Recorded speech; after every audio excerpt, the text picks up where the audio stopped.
This is Revathi. Welcome to అందమైన కథల పొదరిల్లు. Last ఎపిసోడ్లో మోహన్ పేరెంట్స్ ఊరికి వెళ్ళటానికి బయలుదేరుతారు కదా. ఆ తర్వాత నుంచి స్టోరీ కంటిన్యూషన్. నా తనువున ప్రాణం నీకే ఎపిసోడ్ నెంబర్ 218. మీరు ఊరికి వెళ్ళడం ఏంటి అని అడుగుతాడు మోహన్ ఆశ్చర్యపోతూ. ఇక్కడ ఉండి చేసేదేముందిరా, అందుకే మీ నాన్న నేను వెళ్ళాలనుకుంటున్నాము అంటుంది శకుంతల గారు. ఇప్పుడు వీళ్ళు ఊరికి వెళ్తే మోహన్ నన్ను బతకనిస్తాడా? నేను మా అమ్మ మాటలు విని మరీ ఓవర్ యాక్టింగ్ చేశానా ఏంటి అని అనుకొని కంగారు పడుతుంటుంది శ్రేయ. వాళ్ళ మాటలకు మోహన్ అనుమానపడుతూ, ఇప్పుడు దాకా ఏదో చేశారని మీరిక్కడ ఉండలేదు కదమ్మా, మరి ఇప్పుడు సడన్గా వెళ్ళిపోవడం ఎందుకు అని అడుగుతాడు. అది కాదురా, మన ఊరు వదిలిపెట్టి వచ్చి చాలా రోజులవుతుంది కదా, అందుకే బయలుదేరాము అంటాడు రామకృష్ణ గారు. అవునా, మరి ఇప్పుడు వెళ్ళి మళ్ళీ తిరిగి ఎప్పుడొస్తారు అని మోహన్ కావాలని అడుగుతాడు. అది ఇంకా ఇక్కడికి రావడం ఎందుకురా, మేము మన ఊర్లోనే ఉంటాము అంటుంది శకుంతల తడబడుతూ. ఓహో, ఈవిడ గారు ఏదో అనదని చెప్పేసి మీరు సర్దుకొని వెళ్ళిపోతున్నారన్నమాట, అంతేనా అంటాడు మోహన్ కాస్త కోపంతో. అదేమీ లేదురా, ఎప్పటినుంచో వెళ్ళాలని ఆలోచనలోనే ఉన్నాము, అందుకని ఇవాళ బయలుదేరాము అంటాడు రామకృష్ణ. అవునా నాన్న, ఎప్పటినుంచో మీరు అదే ఆలోచనలో ఉన్నారని మీ మనవడి మీద ప్రమాణం చేసి చెప్పండి అంటాడు మోహన్. కొడుకు అలా మాట్లాడేసరికి కంగారు పడుతూ, ఏంట్రా ఇంత చిన్న విషయానికి ప్రమాణం అంటావు అంటుంది శకుంతల. మరి లేకపోతే ఏంటమ్మా ఇది, మీరు నాతో ఉండకుండా నన్ను వదిలేసి ఊరికి వెళ్ళి ఉంటామంటారేంటి అని అడుగుతాడు మోహన్. ఉన్నంత మాత్రాన నేను నీకు తల్లిదండ్రులు కాకుండా పోతామా, నువ్వు మా కొడుకు కాకుండా పోతావా అని అడుగుతాడు రామకృష్ణ గారు. మీరు నా తల్లిదండ్రులు, నేను మీ కొడుకుని కాబట్టే మీరు నా దగ్గర ఉండాలి నానా అంటాడు మోహన్. దయచేసి మమ్మల్ని వెళ్ళనివ్వు మోహన్ అంటుంది శకుంతల బాధపడుతూ. శ్రేయ అదంతా కంగారుగా చూస్తుంటుంది. లేదమ్మా, మీరు ఎక్కడికి వెళ్ళటానికి వీల్లేదు, మీరు వెళ్తే నేను ఊరుకోను అంటాడు మోహన్. లేదు మోహన్, మేము వెళ్ళి తీరాలి అంటాడు రామకృష్ణ గారు మొండితో. ఏంటి నానా అలా మాట్లాడుతున్నారు, తను ఏదో అనదని చెప్పేసి మీరు వెళ్ళడమేంటి, అసలు తనకి మనకి సంబంధమే లేదు, తను పని మనిషి, ఒక పని మనిషి మాటలు పట్టించుకొని బాధపడుతూ మీరు వెళ్ళడమేంటి అంటూ కోప్పడతాడు మోహన్. అప్పటి వరకు కంగారు పడుతున్న శ్రేయ పని మనిషి అని మోహన్ మాట్లాడుతుంటే మోహన్ వైపు కోపంగా చూస్తుంటుంది. అయితే పని మనిషి మీద చేయి చేసుకోవటం మన ఇంటా వంట లేదు మోహన్ అంటుంది శకుంతల. అది విని మోహన్ ఏమీ మాట్లాడలేకపోతుంటాడు. రామకృష్ణ గారు బాధగా చూస్తూ, నువ్వు మా బంగారు కొండవిరా, కాని ఇవాళ మా గురించి ఆ అమ్మాయి మీద చేయి చేసుకున్నావు. ఈ పరిస్థితిని మేము తట్టుకోలేకపోతున్నాం మోహన్. ఇంకొకసారి మా కారణంగా మీ మధ్య ఎలాంటి గొడవలు రాకూడదని ఉద్దేశంతోనే మీ అమ్మ నేను ఇక్కడి నుంచి వెళ్ళిపోవాలనుకుంటున్నాము అంటాడు. ప్లీజ్ నాన్న, దయచేసి మీ నిర్ణయాన్ని వెనక్కి తీసుకోండి, మీరు నాకు దూరంగా ఉండటం నేను భరించలేను అంటాడు మోహన్ బాధపడుతూ. మా బాధని నువ్వే అర్థం చేసుకో మోహన్, మా వల్ల మీకు గొడవలు రావటం మేము చూడలేము అంటుంది శకుంతల. అమ్మా ప్లీజ్, తన కారణంగా మీరు నాకు దూరంగా వెళ్ళిపోవడం కరెక్ట్ కాదమ్మా. ఇన్నాళ్ళు అంటే చదువు ఉద్యోగం అంటూ మీకు నేను దూరంగా ఉండాల్సి వచ్చింది, మిమ్మల్ని వదిలి దేశం కాని దేశానికి వెళ్ళి ఉండాల్సి వచ్చింది, కానీ ఇప్పుడు మనం దూరం కావాల్సిన అవసరం లేదమ్మా అంటాడు మోహన్. ఏంట్రా ఏదో పసిపిల్లాళ్ళ చేస్తున్నావు, మేం వెళ్ళేది మన ఊరికే గాని ఇంకేదో దేశానికి కాదు కదా, మమ్మల్ని చూడాలనిపించినప్పుడల్లా నువ్వు మన ఊరు వచ్చేసి ఓ 4 రోజులు ఉండి వెళ్తావు, అంత మాత్రానికి మేమీద పూర్తిగా దూరమైనట్టు అలా మాట్లాడతావేంటి అని అడుగుతుంది శకుంతల గారు కొడుకు మీద ప్రేమతో కన్నీళ్లు పెట్టుకుంటూ.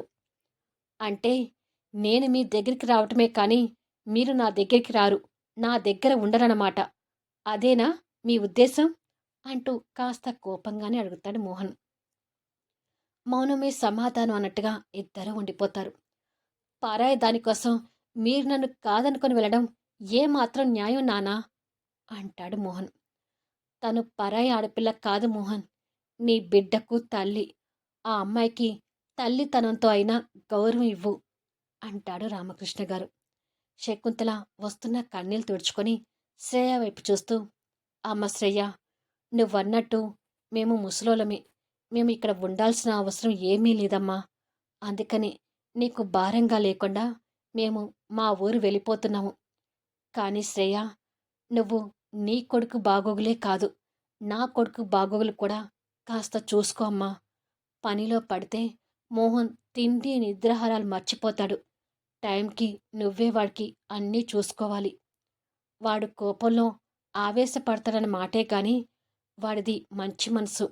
వాడి మనసుని అర్థం చేసుకోవడానికి కాస్త ప్రయత్నించు.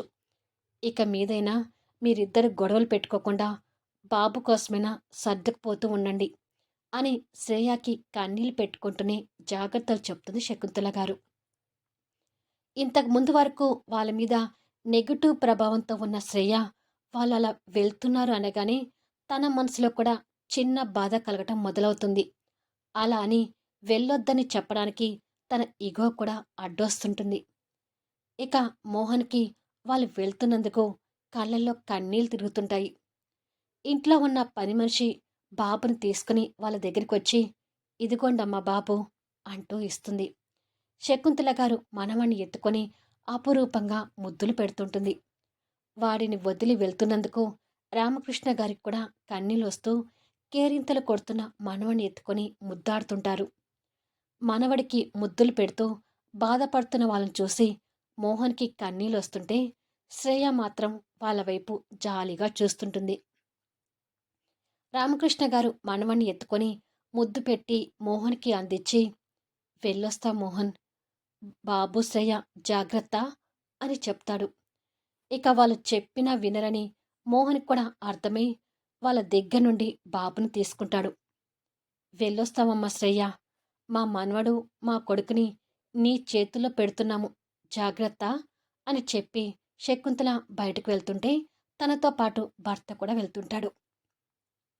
వాళ్ళు వెళ్తుంటే మోహనే కాదు, మోహన్ చేతిలో ఉన్న బాబు కూడా ఏడుస్తుంటాడు. రామకృష్ణ శకుంతల గారు మనవడు ఏడుపుని విని కొడుకుని మనవణ్ణి కష్టంగా వదిలేసి బయటికి వెళ్ళిపోతారు. తల్లిదండ్రులు వెళ్ళడం మోహన్కి భరించలేని బాధగా అనిపిస్తుంటుంది. శ్రేయ వాళ్ళ మీద నోరు పారేసుకుంది కానీ వాళ్ళు వెళ్ళాక శ్రేయ మనసు కూడా భారంగా మారిపోతుంది. మోహన్ కన్నీళ్లు తుడుచుకొని శ్రేయ వైపు కల్లెర చేసి చూస్తూ బాబుని పక్కన ఉన్న పని మనిషికి ఇచ్చాడు. ఆవిడ బాబుని తీసుకుని అక్కడి నుండి వెళ్ళిపోతుంది. ఇప్పుడు నీ కళ్ళు చల్లబడ్డాయా శ్రేయ అంటూ కసిగా అడుగుతాడు. మోహన్ కోపాన్ని చూసి భయపడుతూ, వాళ్ళు నిజంగా వెళ్ళిపోతారని నేను అనుకోలేదు మోహన్ అంటుంది. ఛీ, అలా మాట్లాడడానికి సిగ్గుగా అనిపించడం లేదా అని అడుగుతాడు. నేను నిజమే చెప్తున్నాను మోహన్, వాళ్ళు వెళ్ళిపోతారని నేను అసలు ఎక్స్పెక్ట్ చేయలేదు అంటుంది. నీతో అంతగా మాటలు పడ్డాక కూడా వాళ్ళు ఇక్కడ ఉండటానికి చీము రక్తం లేని వాళ్ళు అనుకున్నావా అంటూ కోపడతాడు. మోహన్ కోపాన్ని చూసి తను ఇంకా భయపడుతుంటుంది. మేము మొదటి నుంచి పేదరికంలోనే పుట్టాము, పేదరికంలోనే పెరిగాము. మా అమ్మ మా నాన్న కాయా కష్టం చేసి నన్ను నా చెల్లెల్ని పోషించారు. మొదటి నుంచి నేను వాళ్ళ కష్టాన్ని కన్నీళ్ళని చూస్తూ పెరుగుతూ వచ్చాను. అసలు నేను గొప్పగా ఎదగాలనుకుందే మా అమ్మా నాన్నని సుఖపెట్టడం కోసం. అందుకే కష్టపడి చదువుకొని జర్మనీకి వెళ్ళి కొంత డబ్బు సంపాదించుకొని ఇప్పుడు బిజినెస్ మ్యాగ్నెట్గా ఎదిగాను. సంపాదించిన దాంట్లో తృప్తి పడుతూ అమ్మా నాన్ని దగ్గర పెట్టుకొని వాళ్ళని సంతోష పెట్టాలని చూశాను. కానీ నీ కారణంగా, కేవలం నీ కారణంగా నా తల్లిదండ్రులు ఇప్పుడు దూరం అయ్యారు. వాళ్ళు నిన్ను ఏమన్నారని వాళ్ళని అలా ఆడిపోసుకున్నావు? మంచినీళ్ళు తీసుకురమ్మని అడగటమే మా నాన్న చేసిన తప్ప అంటూ శ్రేయాని నిలదీస్తాడు. మోహన్ అలా తిడుతుంటే శ్రేయ కళ్ళలో కూడా కన్నీళ్ళు తిరుగుతుంటాయి. గొప్పింటి అమ్మాయిని తీసుకొచ్చి పని మనిషిగా బాధపెట్టడం తప్పు అని నన్ను నేను మార్చుకుంటూ వచ్చి నీకు స్వేచ్ఛ ఇస్తూ వస్తే చివరికి నువ్వు మా నెత్తి మీద కూర్చొని నా తల్లిదండ్రులు ఇంటి నుంచి పంపించే పరిస్థితికి తీసుకువచ్చావు. అసలు ఈ ఇంటికి పని మనిషిగా వచ్చిన నిన్ను ఎక్కడ ఉన్నదాన్ని అక్కడ ఉండనివ్వకుండా మాతో సమానంగా నిన్ను చూసుకుంటూ వచ్చినందుకు నాకు తగిన బుద్ధి చెప్పావు శ్రేయ. నువ్వు నాకు చేసిన మేలుకి శతకోటి నమస్కారాలు అంటూ మోహన్ తనకి 2 చేతులు జోడిస్తాడు. ప్లీజ్ మోహన్, అలా మాట్లాడకు అంటుంది శ్రేయ కన్నీళ్ళు పెట్టుకుంటూ. మోహన్ తనని కోపంగా చూస్తూ, అసలు ఈరోజు నువ్వు చేసిన దానికి నీ మొహం చూడాలంటేనే నాకు అసహ్యంగా ఉంది. ఛీ అంటూ తనని అసహ్యించుకుంటూనే ఇంటి నుంచి బయటికి వెళ్ళిపోతాడు. ఏంటి ఇలా జరిగింది అని అనుకొని శ్రేయ కన్నీళ్ళు పెట్టుకుంటూ అక్కడే కూర్చొని పోతుంది. ఏంటి సాక్షి నువ్వనేది? మోహన్ వాళ్ళ పేరెంట్స్ వెళ్ళిపోయారా అని అడుగుతాడు కళ్యాణ్ ఫోన్లో. కళ్యాణ్ మాటలు వింటూ మైథిలి అక్కడికి వస్తుంది. అవును సార్, నాకు ఇంతకు ముందే తెలిసింది అంటూ అటు నుంచి సాక్షి మాటలు వినిపిస్తుంటాయి. పాపం వాళ్ళు ఎంత బాధపడి ఉంటే మోహన్ వదిలేసి వెళ్ళిపోయి ఉంటారో అని అనుకొని, ఇప్పుడు మోహన్ ఎక్కడ ఉన్నాడు అని అడుగుతాడు. ఆఫీస్లోనే ఉన్నాడు, కానీ మోహన్ ఇప్పుడు ఉన్న బాధలో అసలు మోహన్ని కదిలించలేకపోతున్నాను సార్ అంటుంది సాక్షి ఆఫీస్లో మరో క్యాబిన్లో కూర్చొని ఉండిపోయి. మోహన్ని నువ్వే జాగ్రత్తగా చూసుకో సాక్షి. ఆఫీసులో కూడా మోహన్ని ఎక్కువ డిస్టర్బ్ చేయకు. కొద్దిసేపు అలా ఒంటరిగానే ఉండనివ్వు అంటాడు కళ్యాణ్. ఒంటరిగానే ఉండాలని క్యాబిన్లో కూడా ఎవరిని రానివ్వద్దని చెప్పారు సార్. చివరికి నన్ను కూడా రావద్దన్నాడు. ఫోన్ కూడా స్విచ్ ఆఫ్లో పెట్టుకున్నాడు అని సాక్షి బాధగా చెప్తుంది. మోహన్ అలా అన్నాడంటే ఇప్పుడు మోహన్ మానసికంగా చాలా కృంగిపోయాడు సాక్షి. మెయిన్గా ఆ శ్రేయ కారణంగా వాళ్ళ పేరెంట్స్ వెళ్ళిపోవడం అనేది తట్టుకోలేకపోవచ్చు. ప్రస్తుతానికి నువ్వు మోహన్కి దూరంగానే ఉండు. కాకపోతే మోహన్ పరిస్థితిని ఎప్పటికప్పుడు కనిపెడుతుండు అంటాడు కళ్యాణ్. సరే సార్, ఇక ఉంటాను అని చెప్పి సాక్షి ఫోన్ పెట్టేసి మోహన్ గురించి బాధపడుతుంటుంది. మోహన్ వాళ్ళ పేరెంట్స్ వెళ్ళిపోవడం ఏంటి కళ్యాణ్ అని అడుగుతుంది మైథిలి కూడా బాధపడుతూ. శ్రేయతో అలా అనిపించుకున్నాక వాళ్ళకి అక్కడ ఉండటానికి మనసు భారంగా అనిపించి ఉంటుంది ఎనిమి. అందుకే వాళ్ళు వెళ్ళిపోయి ఉంటారు అంటాడు కళ్యాణ్ బాధపడుతూ. వాళ్ళ పేరెంట్స్ వెళ్ళిపోయారంటే మోహన్ చాలా బాధపడుతుండొచ్చు. ఇక ఎప్పటికీ నా పేరెంట్స్ నా దగ్గరే ఉంటారు, ఇక వాళ్ళకి నేను దూరంగా ఉండాల్సిన అవసరం లేదని చాలా సందర్భాల్లో మోహన్ నాకు చెప్పాడు. కానీ ఇప్పుడు ఇలా జరిగిందనేసరికి బాధగా ఉంది. అసలు శ్రేయ కారణంగానే వాళ్ళ తల్లిదండ్రులు వెళ్ళిపోయారని మోహన్ శ్రేయ మీద ఇంకా కక్ష కడతాడేమో కళ్యాణ్ అంటుంది మైథిలి. చేసుకున్న వారికి చేసుకున్నంత మైథిలి. ఇప్పుడు నువ్వు నేను వెళ్ళి మోహన్కి నచ్చ చెప్పాలని చూసినా మోహన్కి శ్రేయ మీద ఏర్పడిన కోపం మాత్రం ఎట్టి పరిస్థితిలో కూడా పోదు. ఓ రకంగా తనకి ఇలా జరగాలి, అలా అయితేనన్నా తనకి బుద్ధి వస్తుందేమో అని శ్రేయ మీద కోపడుతూ కళ్యాణ్ వెళ్ళిపోతాడు. కానీ మైథిలి స్నేహితుడితో పాటు శ్రేయ గురించి కూడా కంగారు పడుతుంటుంది. క్రాంతి కిచెన్లో ఉన్న షింక్ దగ్గర గిన్నెలు తోముతుంటే సూర్య అక్కడికి వచ్చి తన పనిలో ఉండటం చూసి పక్కన కట్ చేయాల్సిన కూరగాయలుంటే వాటి దగ్గరికి వచ్చి గాయమైన చేతితోనే కూరగాయలు తీసుకుని కట్ చేస్తుంటాడు.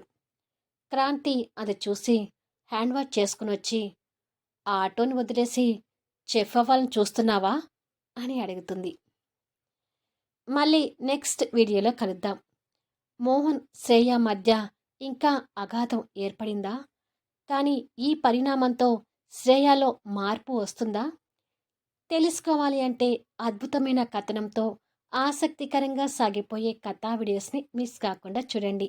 కథ నచ్చితే లైక్ చేయండి, కామెంట్ షేర్ చేయండి, సబ్స్క్రైబ్ చేసుకుని ఛానల్ షేర్ చేస్తూ సపోర్ట్ చేయండి. Thanks for listening.